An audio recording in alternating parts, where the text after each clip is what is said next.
This is the story of American freedom.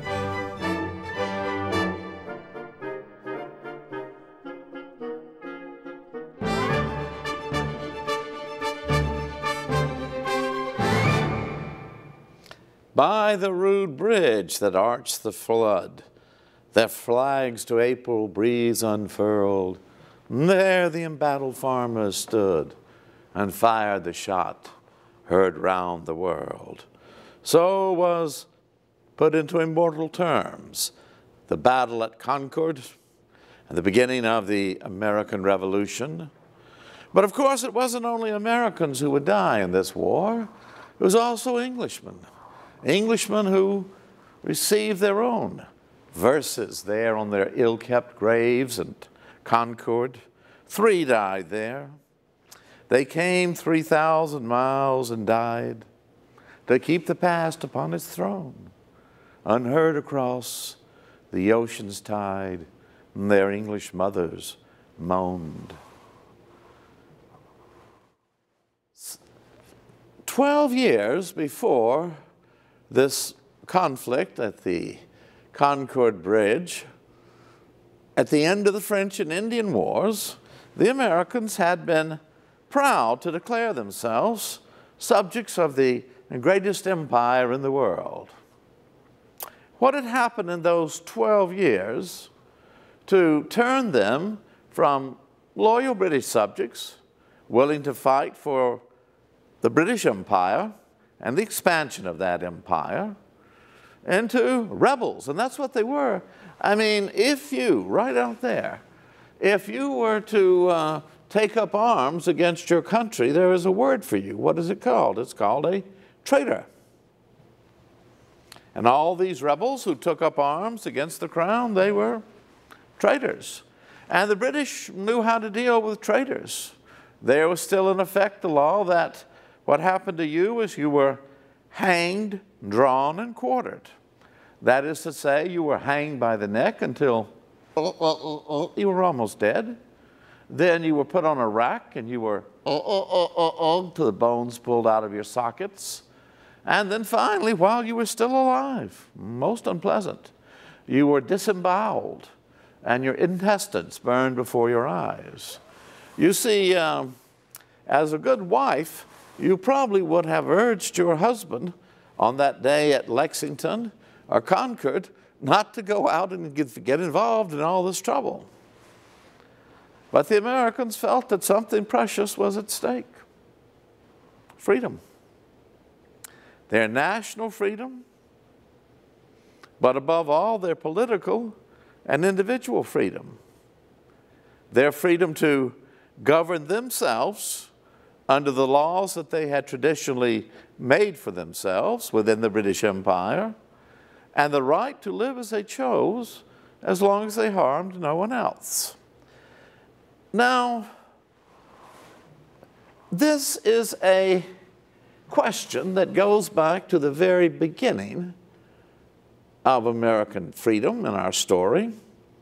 It is one which I believe to be, in fact, basic to democracy itself, found already in the Athenian democracy of the 5th century BC. And it is this question, the question that is still very much with us today: big government versus limited government. Higher taxes for the public good or low taxes. And it splits this country right down the middle. It is a geographical division, to be sure, but it is also a fundamental division over moral values. And the American Revolution was fought by the Americans in the name of limited government and low taxes.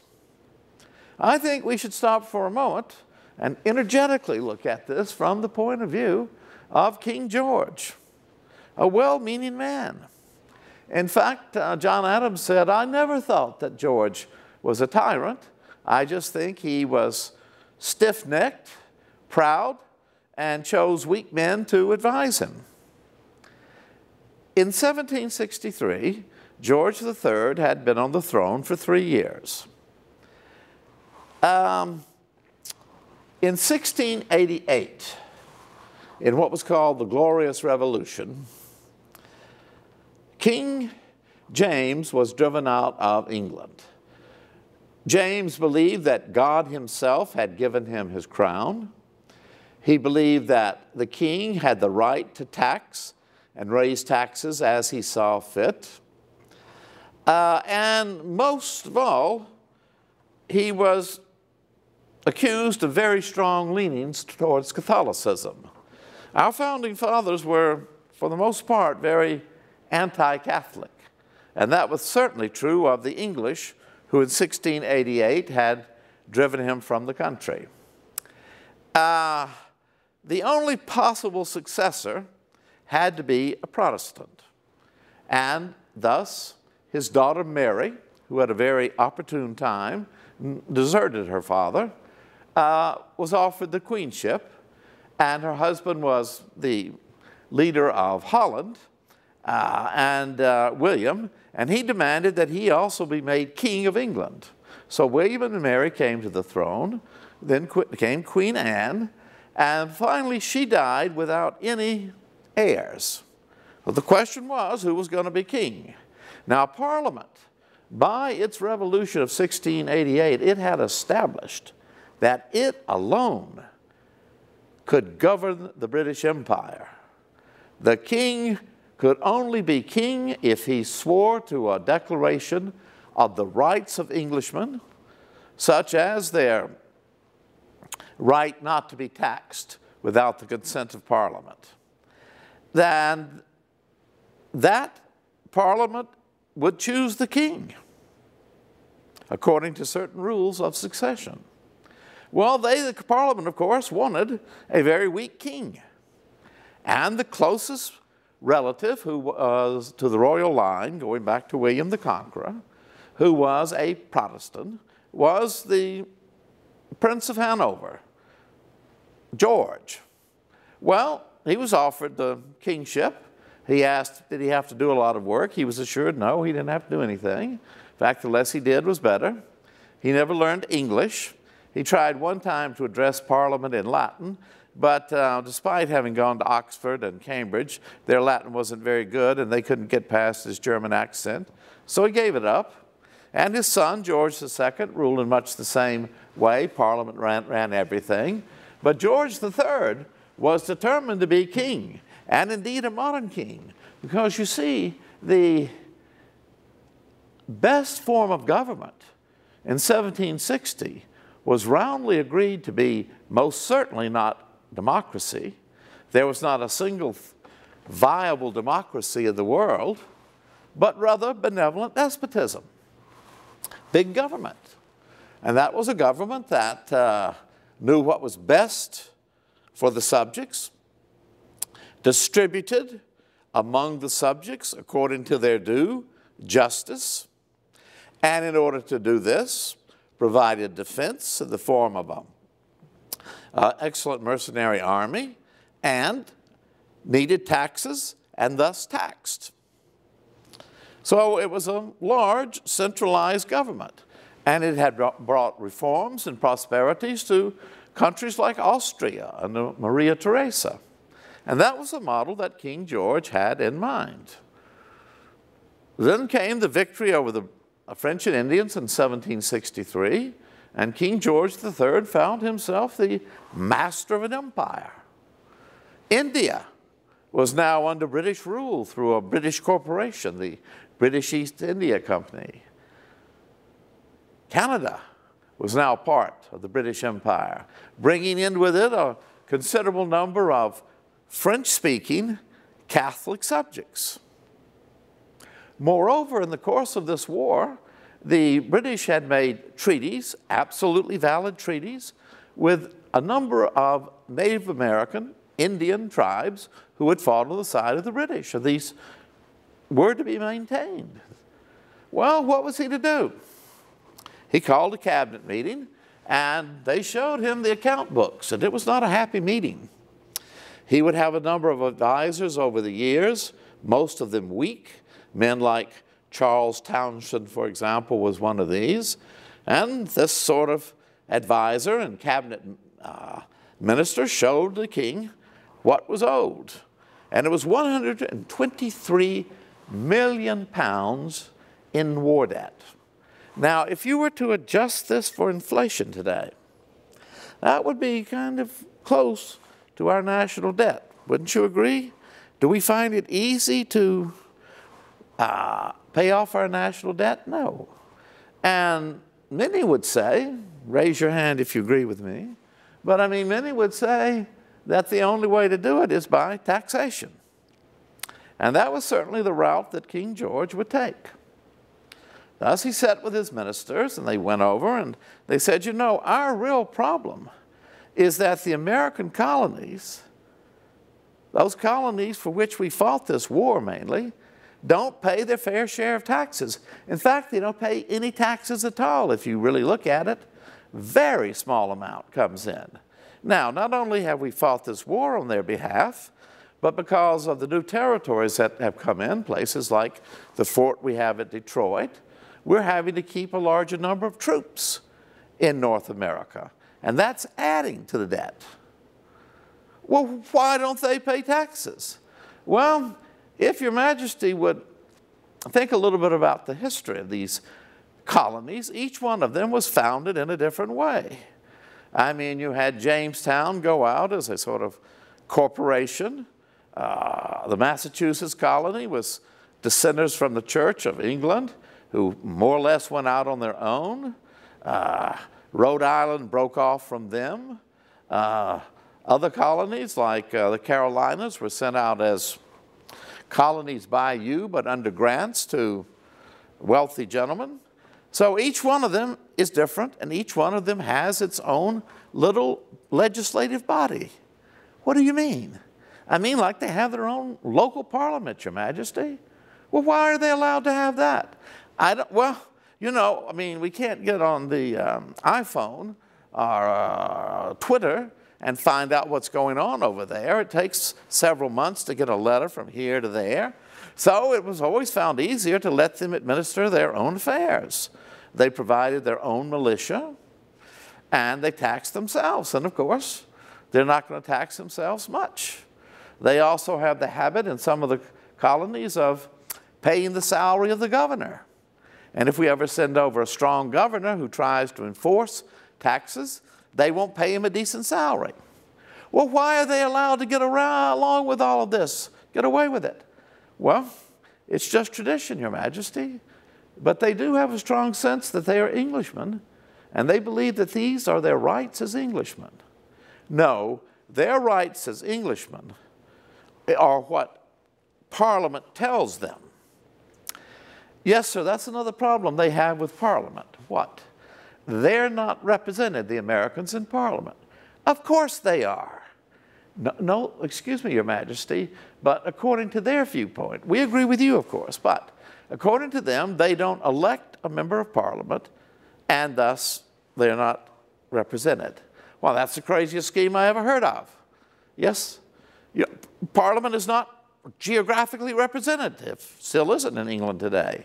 I mean, Winston Churchill for years was a member of Parliament from Dundee. He only went there to campaign.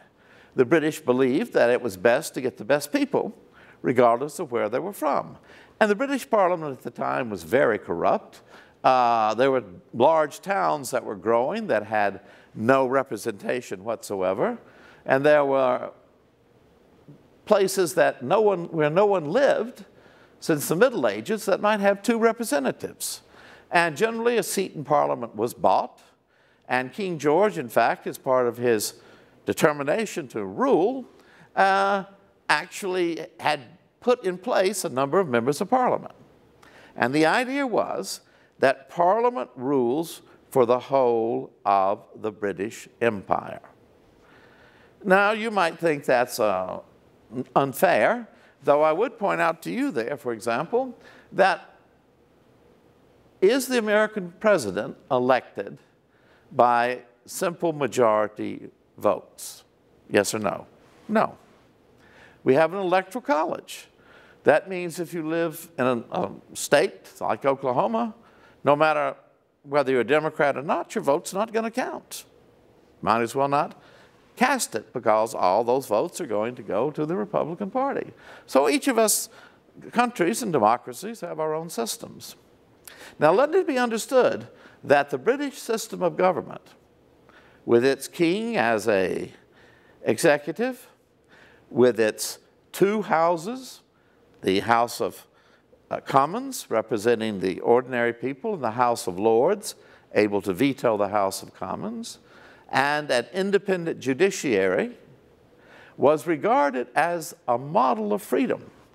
The French thinker Montesquieu regarded England as the only country in the world with freedom as the goal of its government. So it was the admiration of Europe for its freedom.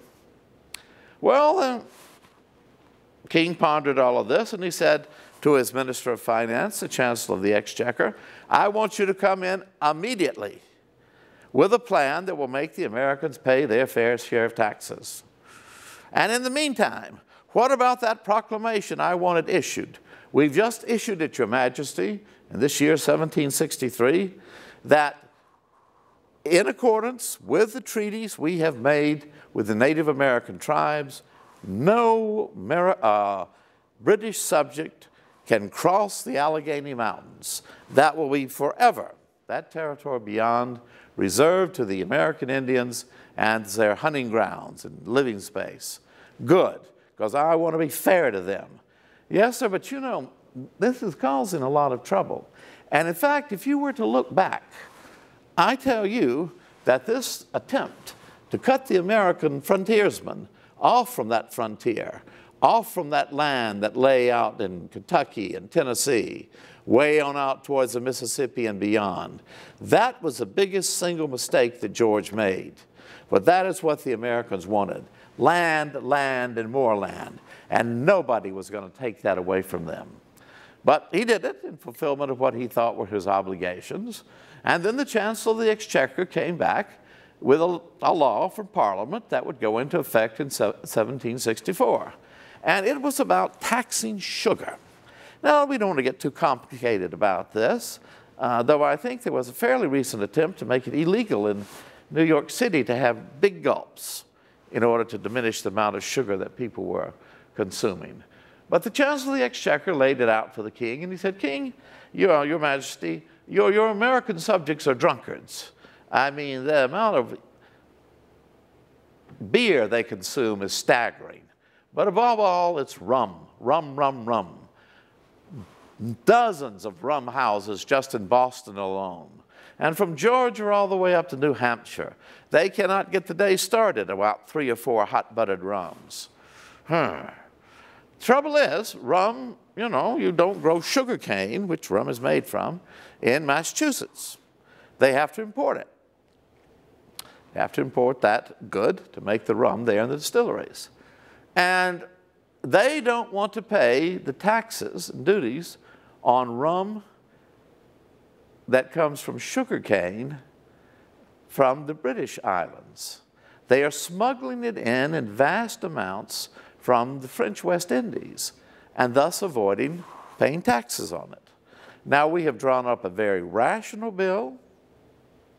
It's gotten through Parliament, by which we can lower, Your Majesty, the tax on this sugar if we actually collect it. Our problem is we aren't collecting it, and we need to establish a larger, better Coast Guard to ensure the collection of this tax. Sounds great. Well, the Americans went crazy. Nobody was going to tell them they had to pay taxes. They're already on the books. They're legal. Doesn't matter.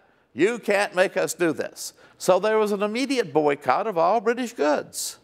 And the British merchants, who did a great deal of trading with America, went to their member of Parliament and said, look, if you want a campaign contribution next time, get rid of that crazy law because we've got to trade with the Americans.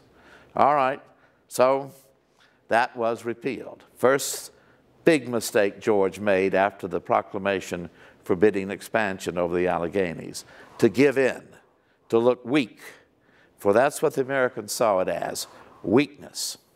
Well, how are we going to make up this gap? I still have this huge debt gap. You, new Chancellor of the Exchequer. Well, we've got a very good idea, a Stamp Act. Now, this means that every document that goes out, even playing cards, will have a stamp on it. It's a direct tax. And, you know, it used to be that years and years ago when you bought a bottle of whiskey, I mean, I never consumed whiskey, but in those days people did, and it had a little seal on it that you had to break, which was a stamp, effectively. So we're going to have this, and this will bring in all the revenues we need. Well, now the Americans went crazy again. This is utterly illegal. This is a direct tax, not an indirect tax like an import duty, but a direct tax. Well, they got violent, and they would go down to the local tax collector, dump a barrel of hot tar upon him, push a bunch of feathers on him, run him out of town on a rail. Well, this is true violence. Well, I know, but the merchants again go down and say they're boycotting us. Once again, Parliament and the King give in, looking weak. However, this time, while repealing this Stamp Act,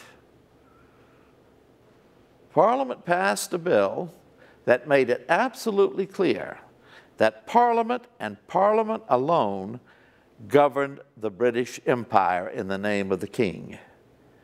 These local American legislatures had no power except what was given to them by Parliament, and no power to set their own taxes. That could be set only by Parliament. Well, have you gotten rid of that debt? Yes or no? No, you still haven't gotten rid of that debt. You see how hard it is to get rid of a national debt if people don't want their taxes paid and you're not forceful enough to make them pay those taxes? 1767 came around. Champagne Charlie Townshend, Chancellor of the Exchequer, the man who loved his whiskey and women and good life, wine. He came up with a fairly clear statement that duties would be placed on certain items that were heavily used in the colonies, like lead, painting products, tea, for example. Well, once again, the Americans refused to go along with these new form of taxes. Again, arguing that they alone, each legislature, had the right, whether Georgia or Connecticut, to set its own taxes. Now, that would be very much akin to New York or California or Wyoming saying that the New York legislature alone decides taxes, and the federal government cannot collect any taxes whatsoever. Very revolutionary idea. But this was in the name for the Americans of low taxes and limited government. Let the British government start interfering with our colonial legislatures, and they will not stop. They'll gather all power into their hands. So the power must be retained or returned to the colonies. Sound familiar today? In 1770, a nasty dispute broke out. In Boston, on a cold March night, there were a group of men who were out of work, Bostonians, and the reason they were out of work was that British soldiers, although they had a tough enlistment period, after you were settled in, you got off about 8 in the morning and you could do anything you wanted to until you returned for reveille at 6. So they would go to a lumberyard and say, "Can I work? I'll work at 1/2 of what your other workers do because I got my food and board already paid for." So they did. So all of these regular Bostonians were tossed out. So there were a group on the street corner, and they started yelling at this British soldier who was standing guard duty there. "You filthy redcoat, you lobster back." And they started throwing first snowballs, then they put rocks inside the snowballs. Well, the British soldier blew his little whistle. His comrades came to help him. Shots were fired. Americans were killed. And with an engraving of Paul Revere, the silversmith, who would later carry the message that the redcoats are coming, it was spread all over newspapers throughout the colonies. And these newspapers were major sources of stirring up the rebellion, as were ministers. Ministers from Georgia to New Hampshire did not believe in keeping politics out of the pulpit. They preached revolution. And this new America was like Israel of old. Well, this was the Boston Massacre. Cooler heads began to prevail both in Britain and in the American colonies, and it was decided to just calm things down. And this went along all very well until suddenly the East India Trade Company had a terrible downturn in its stocks. Now, you remember that Parliament, when it repealed the various acts Charles Townshend had put in place, had kept, just as a sign of its power, one of these taxes, and that was on tea. Thus, members of the corporate board of the East India Company went to their parliamentary member, their person they put into office by their campaign contributions, and said, "You've got to do something about this. Have you looked at your portfolio of stocks lately? It's down to almost nothing." "Well, what do you want us to do?" "What we want you to do is to give us, the East India Trade Company, a monopoly. We alone can export tea to the colonies, but we'll do it so that a cup of tea in Boston will cost less than one in London." Now, doesn't that sound fair to you, yes or no? "No," said the Americans. "We don't care if it does make it less. Parliament has no right to tax us. They're not going to interfere with us." And so, dressed up as a group of Indians in December 1773, a group of staunch patriots threw all this tea into the ocean, ruined it, attacked private property. And by now, the wheels were underway. Parliament was determined to stand firm this time, and they passed a series of acts called by the American colonists the Intolerable Acts, shutting off Boston as a port, demanding that every colonial legislature write a letter in support of the actions of Parliament and the King. Instead, in 1774, the colonists sent to Philadelphia delegates to discuss this common problem.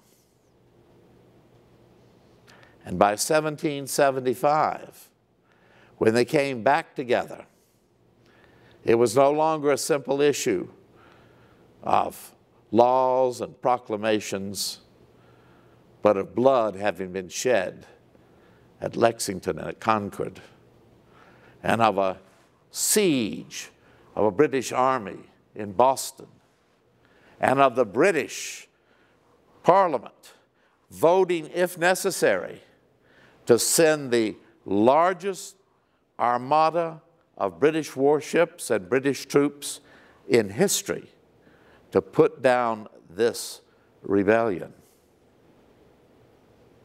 As the summer went on and the delegates there in Philadelphia, men like Benjamin Franklin, debated this issue, an American army was already in the field under George Washington. There was considerable sentiment for remaining part of the British Empire. There was a sense that it was impossible to defeat the British. A petition was sent to King George offering to discuss this. He answered in Parliament in the boldest terms, "These American rebels have declared themselves outside of our protection, and we will wage war upon them just as though they were a foreign enemy." The delegates went home for the winter. They pondered. And then a small pamphlet appeared by Thomas Paine, Common Sense, and it settled the minds of many Americans. It is just common sense, this champion of freedom argued, that the Americans be independent. They are a great nation on their own. They do not need the British. And so it was when the delegates came back that next spring, that 1776 spring. Most of them bore documents from their colonial legislatures, which had appointed them, saying that if it seemed in the best interest, they were to declare their absolute independence from Britain.